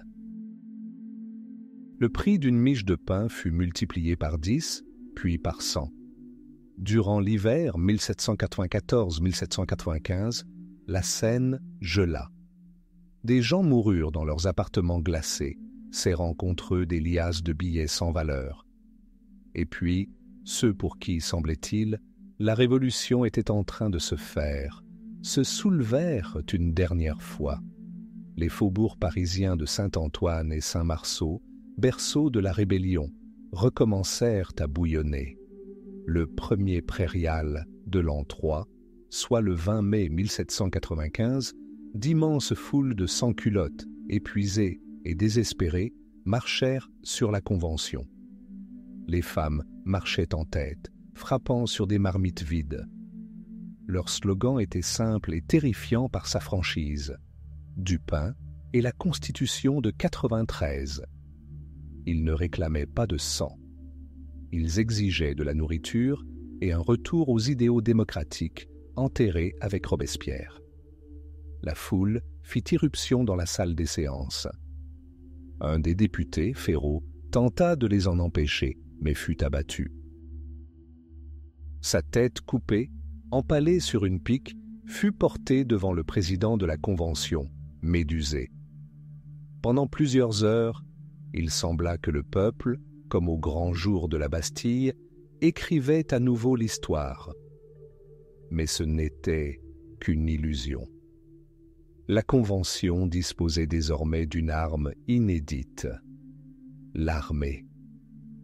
Pour la première fois depuis le début de la Révolution, ce ne sont pas la garde nationale, composée de citoyens, mais des troupes régulières qui furent déployées pour réprimer le soulèvement parisien. Des généraux encerclèrent les faubourgs rebelles. Des canons furent braqués sur les habitations ouvrières. L'ultimatum fut bref: rendre les armes ou disparaître de la surface de la terre. Après plusieurs jours d'affrontements tendus, les sans-culottes capitulèrent. Ils furent désarmés. Leurs chefs furent arrêtés et exécutés. Ce fut la fin. Le peuple parisien, principal moteur de la Révolution, était brisé et ne se soulèverait plus jamais avec une telle puissance. La rue ne dictait plus sa volonté. Désormais, l'armée devint l'arbitre ultime de la politique. C'est dans ce climat, lassitude du sang versé, peur de la dictature et crainte d'une foule affamée, qu'un nouveau pouvoir naquit. À l'été 1795, la Convention adopta une nouvelle constitution, la Constitution de l'an 3 de la République. Ce fut un document de désillusion. Le suffrage universel fut aboli. Un seuil de pauvreté élevé fut instauré. Pour éviter la concentration du pouvoir entre les mains d'une seule personne, le corps législatif fut divisé en 2 chambres et le pouvoir exécutif transféré à un conseil de 5 membres, le Directoire. C'était une république pour les riches. Un système de freins et contrepoids fondé sur la méfiance envers tous. Il était conçu pour protéger la France des 2 démons de son passé récent, la monarchie et la dictature du Comité de salut public. Mais, en créant cette structure complexe et encombrante, ses créateurs ont oublié le vide béant qu'ils y avaient laissé. Le vide du pouvoir n'avait pas été comblé. Il était simplement recouvert par un fragile écran de loi. Un écran que la moindre rafale de vent pouvait emporter, ou par le feu des baïonnettes d'une seule armée victorieuse. Le nom du général qui dirigerait cette armée n'avait guère d'importance pour les politiciens parisiens. Il s'appelait Napoléon Bonaparte. Et il attendait déjà son heure. 10 ans. 10 ans de sang, d'espoir, de guillotine et d'hymnes nationaux avaient épuisé la France. La Révolution, qui avait promis liberté, égalité et fraternité, avait laissé derrière elle une certaine fatigue. Fatigue due à la peur, à la faim, à la succession incessante de figures au pouvoir, toutes plus avides et incompétentes les unes que les autres. Le Directoire, qui avait dirigé la République, était devenu un symbole de corruption et d'impuissance. À Paris, où les fantômes de Robespierre hantent encore, le cynisme régnait désormais. Les riches festoyaient dans leurs salons, tandis que les vétérans d'innombrables guerres mendiaient dans les rues. La République pourrissait vivante. Et dans cette odeur de décadence, la nation ne cherchait pas un nouvel idéologue. Elle cherchait un sauveur. Elle cherchait un homme dont la volonté était plus forte que l'acier et dont la gloire était plus éclatante que le soleil. Son nom existait. Il se transmettait de bouche en oreille, se murmurait dans les cafés et se criait dans les défilés. Bonaparte. Le général Napoléon Bonaparte n'était pas à Paris lorsque le Directoire était à l'agonie. Il était loin, sous le soleil brûlant d'Égypte, à la poursuite des mirages d'un empire d'Orient.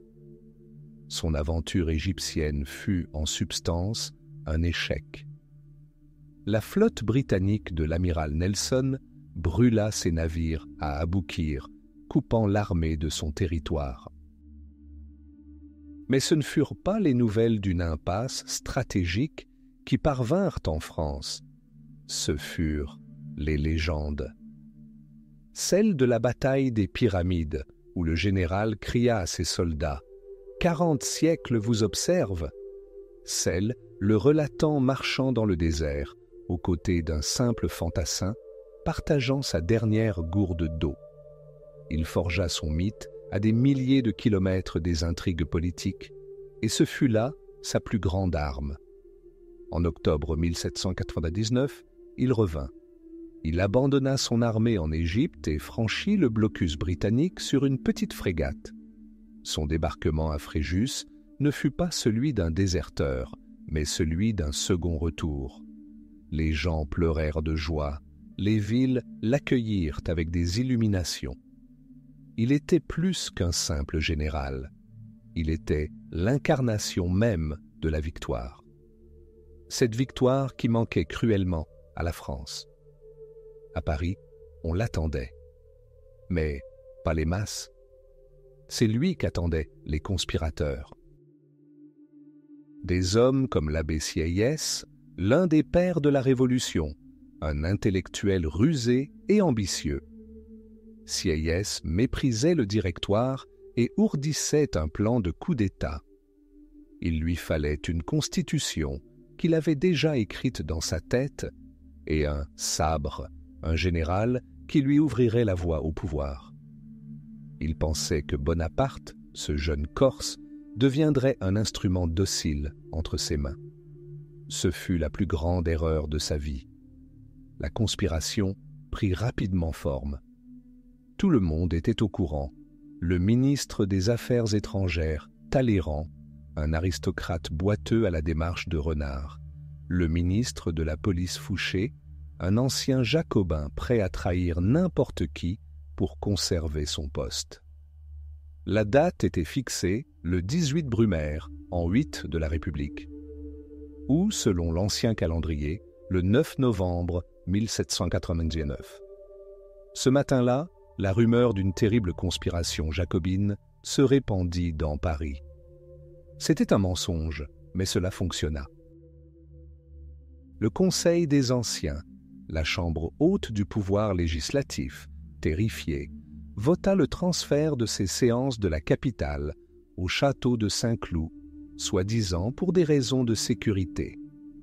Simultanément, Bonaparte fut nommé commandant de toutes les troupes à Paris. Le premier acte se déroula sans anicroche.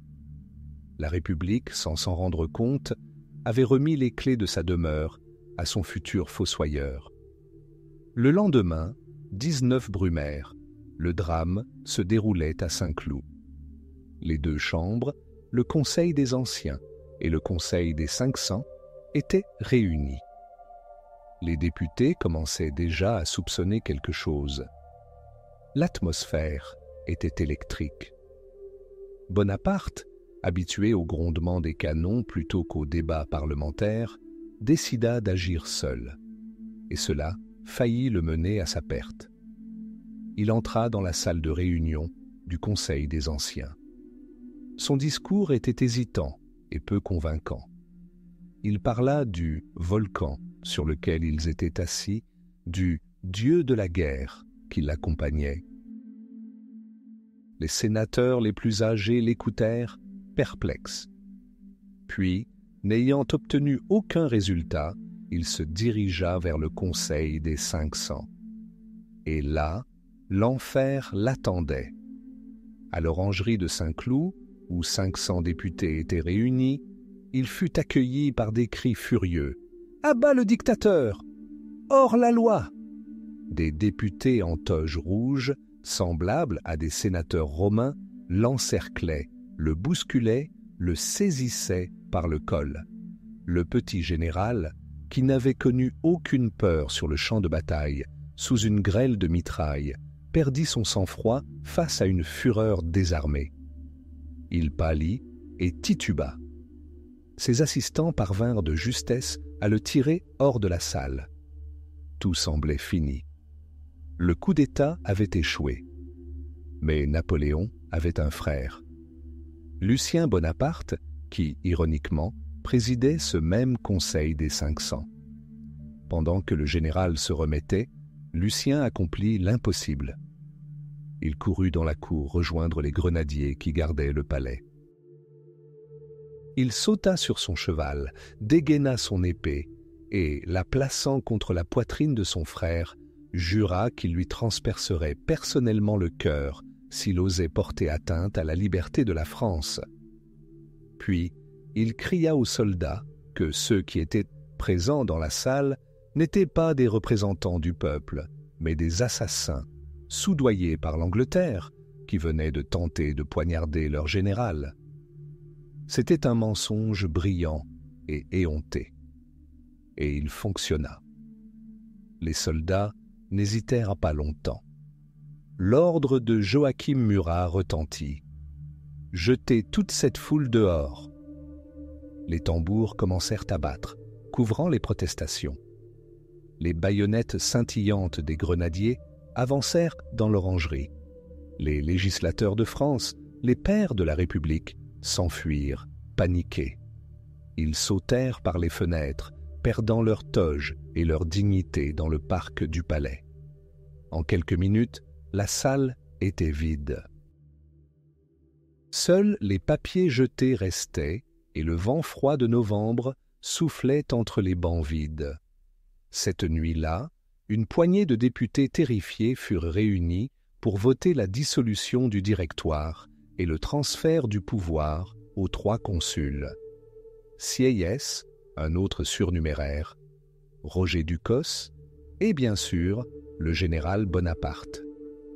Sieyès croyait toujours avoir le contrôle. Mais lorsqu'il présenta son complexe projet de constitution à Bonaparte, ce dernier n'y jeta qu'un coup d'œil et raya tout ce qui limiterait le pouvoir du premier consul, lui-même. La révolution était finie.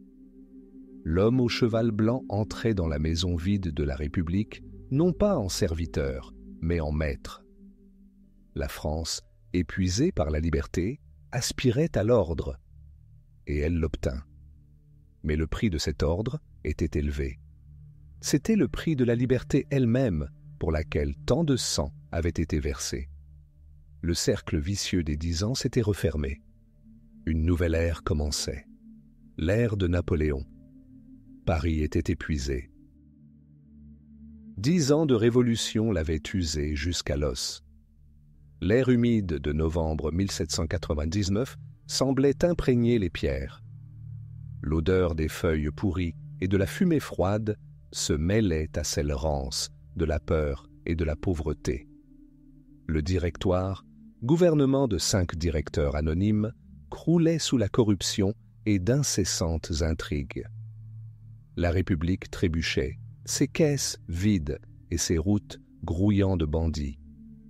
La France avait soif d'ordre. Elle avait soif d'un héros. Et ce héros venait de rentrer d'Égypte, laissant derrière lui son armée, mais apportant avec lui le mythe de la victoire. Il s'appelait Napoléon Bonaparte. Il n'était pas seul. À proximité se tenait Emmanuel Joseph Sieyès, l'un des directeurs, théoriciens et taupes de la Révolution. Sieyès méprisait la constitution existante. Il cherchait une épée qui ouvrirait la voie à un nouveau pouvoir fort. Bonaparte semblait l'instrument idéal, populaire, décisif et, comme le croyait Sieyès, contrôlable. Les 2 conspirateurs, l'un avec une plume, l'autre avec une épée, commencèrent à tisser une toile. Le jour du coup d'État fut fixé au 18 Brumaire, en 8 de la République, soit le 9 novembre, selon l'ancien calendrier. Le plan était élégant par son audace, réaliser un coup d'État sans enfreindre la loi, ou du moins en créant l'apparence de la légalité. À l'aube, la maison de Bonaparte, rue Chantraine, se remplit des plus hauts gradés de Paris. Ils étaient venus non sur ordre, mais sur invitation, incertains de ce qui les attendait. Napoléon se présenta à eux, petit, en civil, mais avec l'allure d'un chef militaire. Il parla du sauvetage de la République, des traîtres au gouvernement et de la nécessité d'une action décisive. Au même moment, le Conseil des Anciens, la chambre haute du corps législatif, se réunissait au jardin des Tuileries. Les conspirateurs parmi eux, agissant conformément au plan, annoncèrent la découverte d'une terrible conspiration jacobine.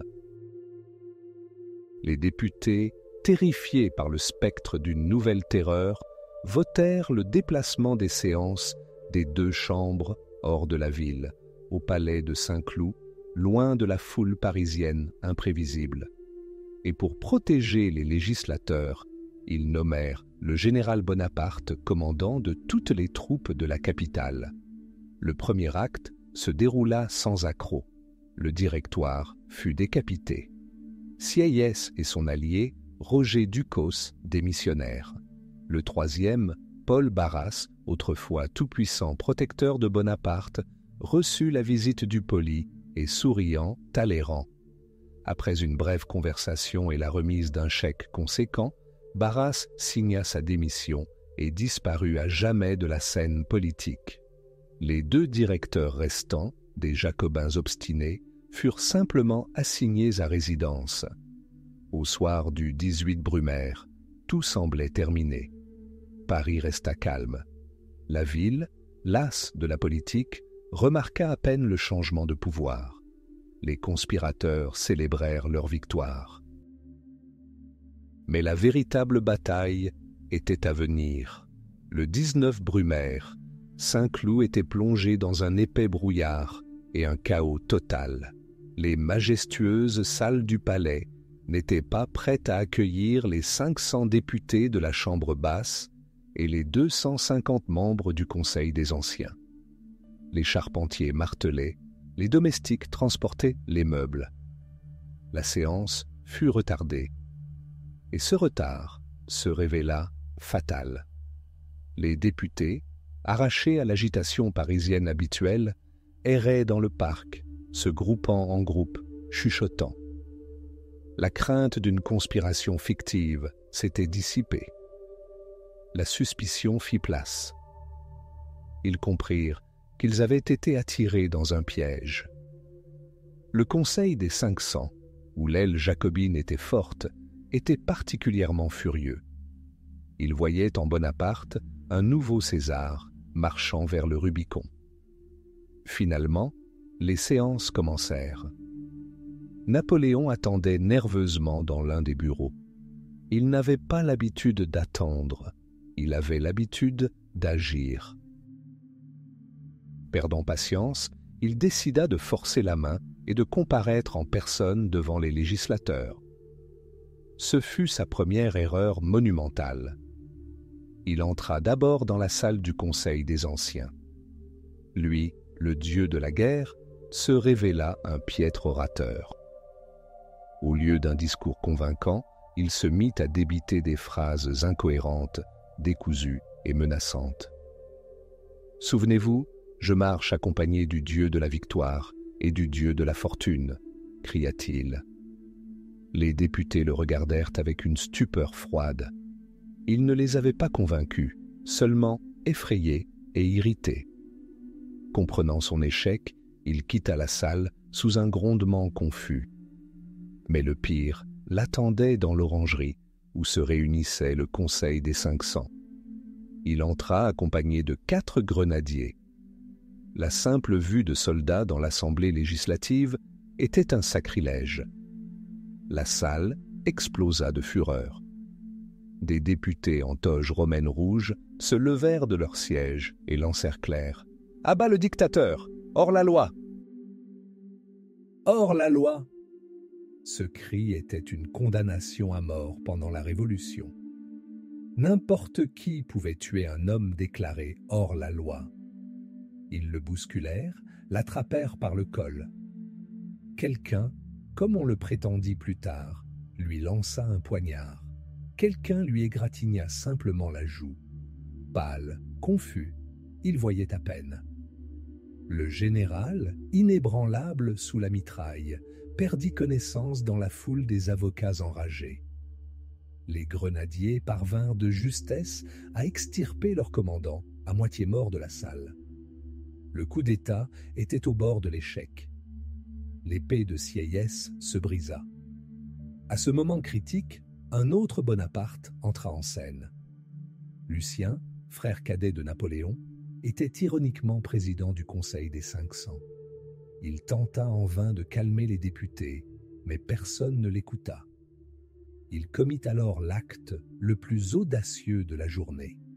Il jeta sa toge présidentielle, courut dans la cour, rejoindre les soldats qui gardaient le palais, monta à cheval et s'adressa à eux. C'était un chef-d'œuvre d'art théâtral. Montrant le visage pâle et ensanglanté de son frère, l'égratignure s'était transformée en coups de poignard, Lucien hurla que le général avait été attaqué par des assassins soudoyés par l'Angleterre, qu'une poignée de députés frénétiques retenait toute la Chambre en otage et menaçait la République. Puis, il dégaina son épée, la pointa sur la poitrine de Napoléon et jura qu'il tuerait personnellement son propre frère si jamais il empiétait sur la liberté française. Les soldats hésitaient, mais la vue du sang, le discours passionné de Lucien et le nom de Bonaparte firent leur effet. Tous les doutes s'évanouirent. Le général Murat donna l'ordre. Le grondement des tambours couvrit tout le reste.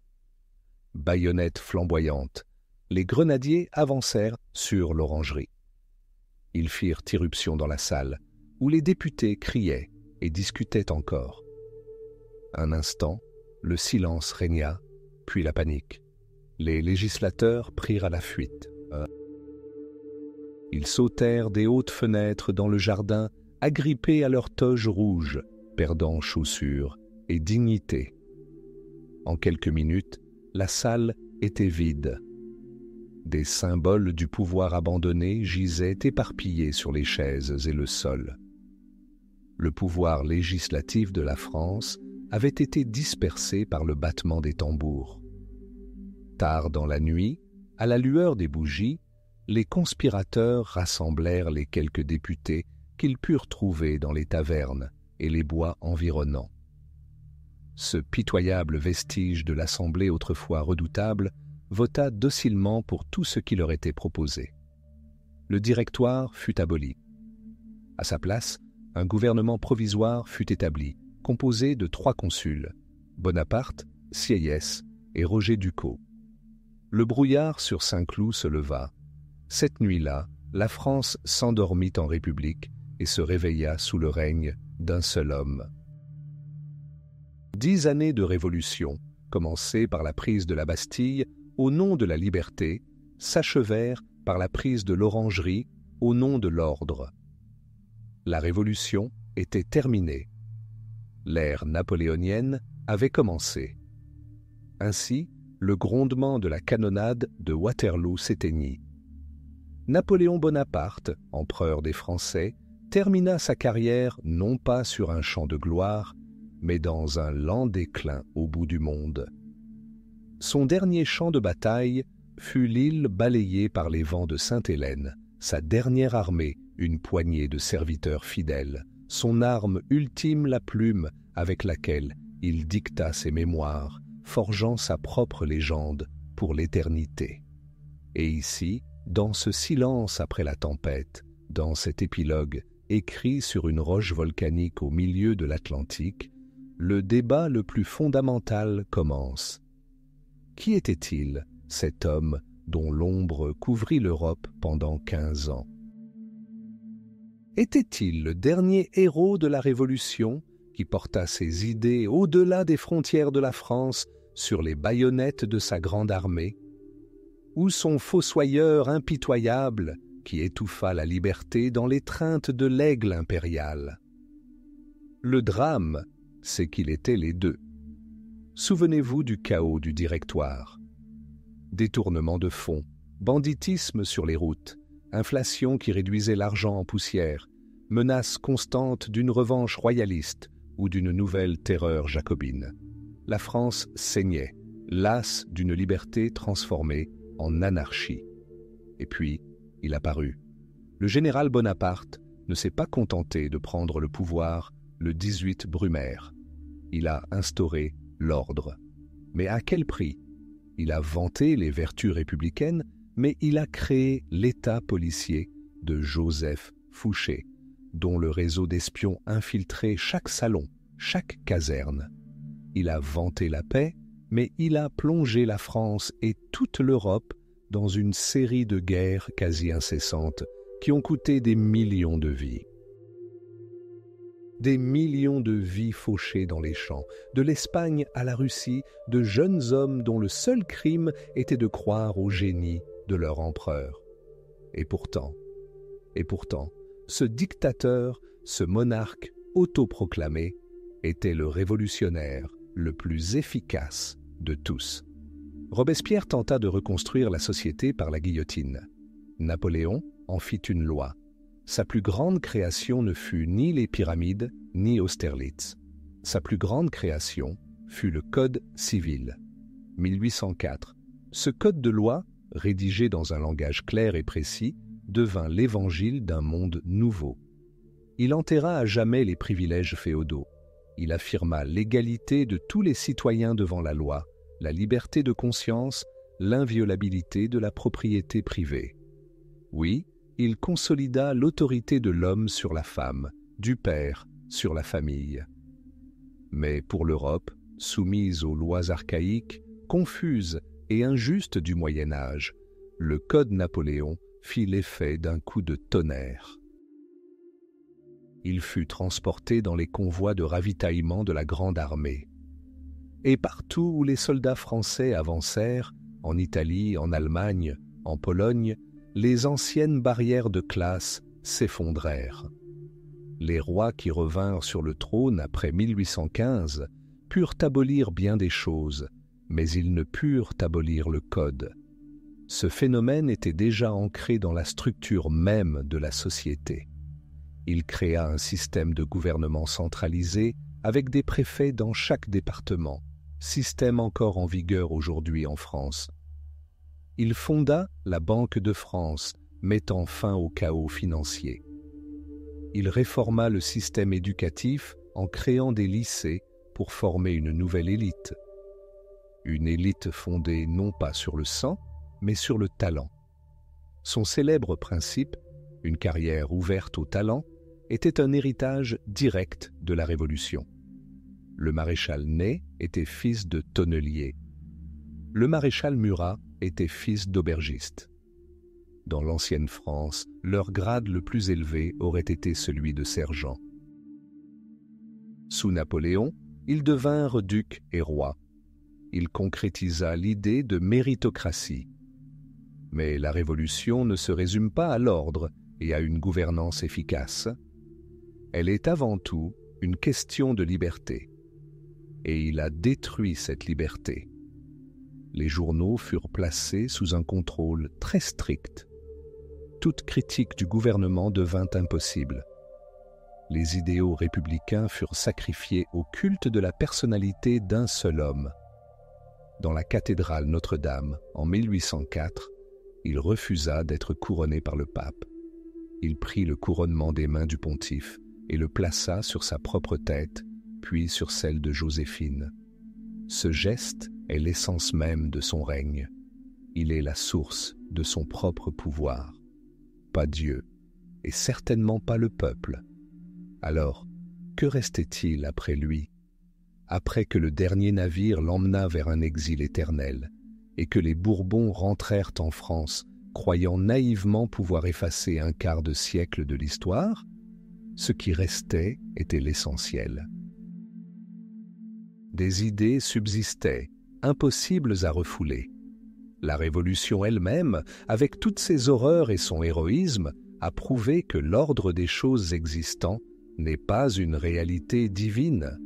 Il peut être changé. Une nation peut être reconstruite de toutes pièces. Un roi peut être exécuté, une religion abolie, un nouveau calendrier instauré, la carte de l'Europe redessinée. Cette audace de l'esprit humain, cette foi en la possibilité de construire un monde nouveau et juste, tel est l'héritage impérissable de ces années. Les idées de la Déclaration des droits de l'homme et du citoyen proclamés en 1789, sont devenus un virus politique qu'aucune barrière ne peut plus endiguer. Les concepts de nation, de citoyen et de patrie ont supplanté les anciennes notions de sujet et de royaume. Le drapeau tricolore, né dans les rues de Paris, est devenu un étendard d'espoir pour les peuples opprimés du monde entier.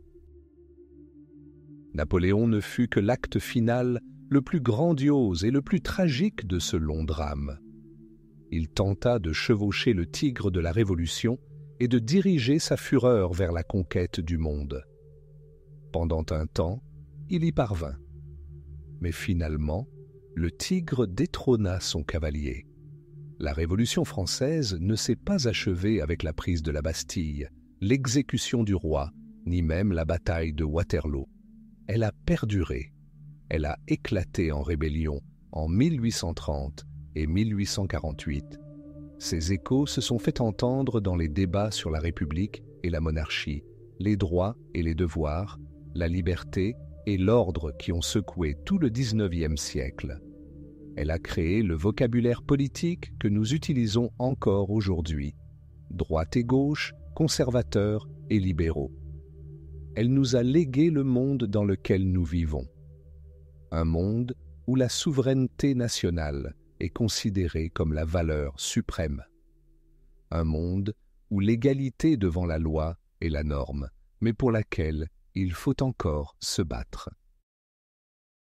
Un monde plein de contradictions, né dans le feu et le sang de la fin du XVIIIe siècle. L'empereur mourut sur une île lointaine. Mais la révolution qui lui avait donné naissance poursuivit son chemin. Sa marche n'est pas encore terminée.